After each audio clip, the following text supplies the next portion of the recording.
Halo semua, selamat datang di video pembelajaran ini. Hari ini kita akan membahas tentang pengaruh model hal dalam komunikasi di industri pariwisata dan perhotelan, serta pentingnya pemahaman budaya dalam sistem reservasi tamu.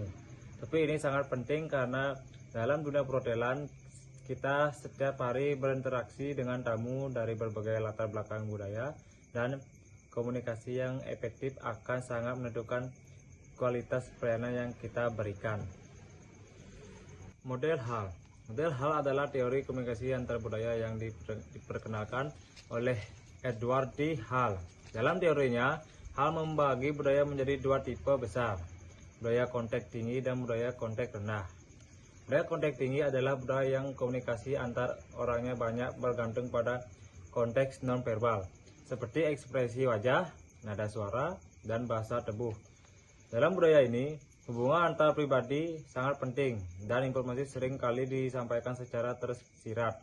Contohnya adalah budaya Jepang, Korea, dan negara-negara Timur Tengah. Budaya konteks rendah, sebaliknya, lebih menekankan komunikasi yang langsung, eksplisit, dan tertulis. Orang dari budaya ini biasanya menyampaikan informasi dengan jelas dan know the point.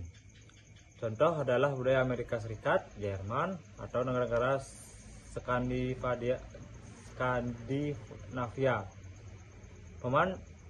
Pemahaman terhadap tipe budaya ini sangat penting bagi pekerja di bidang pariwisata dan perhotelan, karena dapat membantu mereka menyelesaikan cara berkomunikasi dan memberikan layanan yang sesuai dengan ekspektasi tamu. Penerapan di institusi perhotelan. Yang pertama, pelayanan dan harapan tamu. Tamu dari budaya konteks tinggi biasanya tidak suka pelayanan yang terlalu formal atau kaku.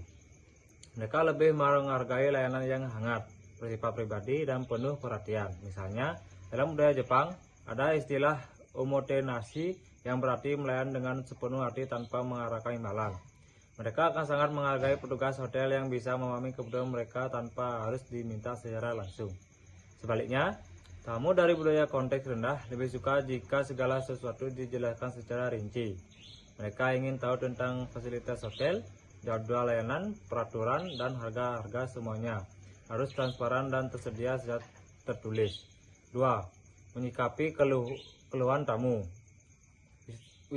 Wisatawan dari budaya konteks tinggi cenderung tidak akan langsung menyampaikan keluhan secara terang-terangan. Mereka lebih suka memberikan isyarat halus atau menunjukkan ketidakpuasan secara tidak langsung. Petugas hotel harus peka terhadap hal ini.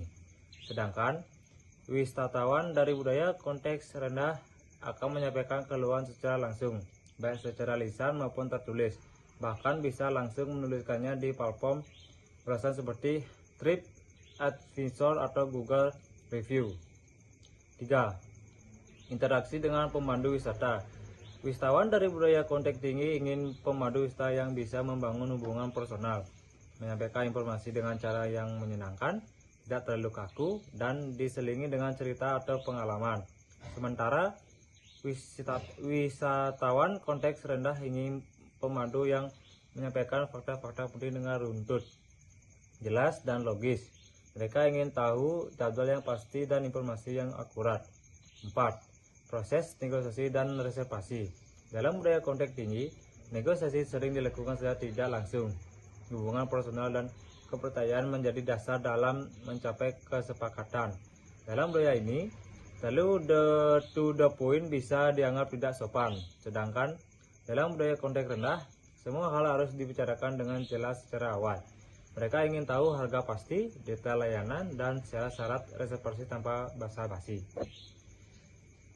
Sistem reservasi di industri perhotelan. Reservasi merupakan proses awal yang sangat penting dalam pelayanan perhotelan. Dulu, reservasi dilakukan secara manual, seperti melalui telepon, surat, atau fax. Hal ini sangat rentan terhadap kesalahan pencatatan dan memakan waktu. Kini, perkembangan teknologi telah membuat sistem reservasi ke arah jauh lebih modern.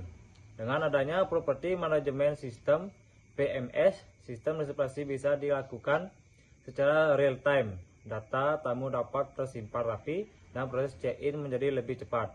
Bahkan, Sekarang banyak hotel yang sudah mulai menggunakan kecerdasan buatan AI, chatbot, dan bahkan teknologi blockchain untuk mempermudah dan mengembangkan proses reservasi. Ini membantu hotel untuk memahami preferensi tamu dan memberikan layanan yang lebih personal. Personal booking adalah pemesanan kamar hotel yang dilakukan langsung oleh tamu ke pihak hotel, baik melalui telepon, email, situs resmi hotel, atau datang langsung ke lokasi. Keuntungan dari personal booking: yang pertama, komunikasi langsung antara tamu dan hotel yang memungkinkan tamu menyampaikan permintaan khusus. Yang kedua, hotel bisa memberikan diskon atau penawaran khusus yang tidak tersedia di platform lain.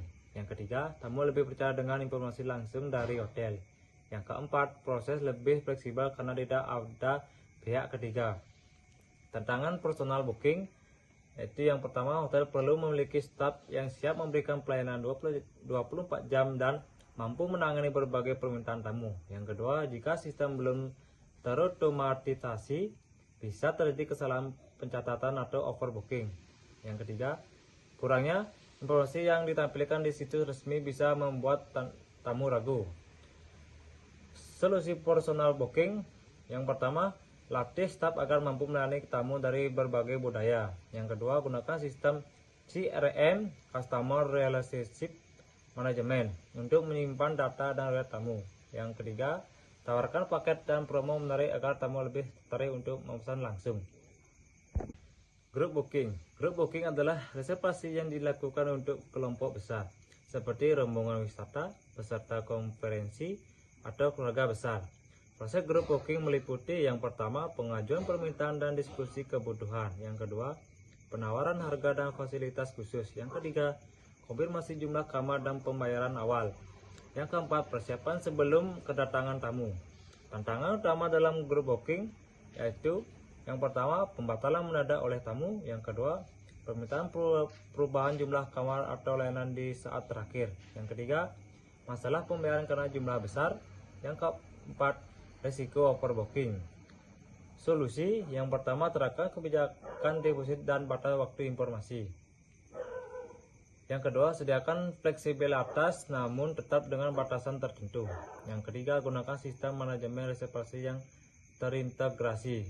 Yang keempat, siapkan rencana cadangan jika ada perubahan mendadak.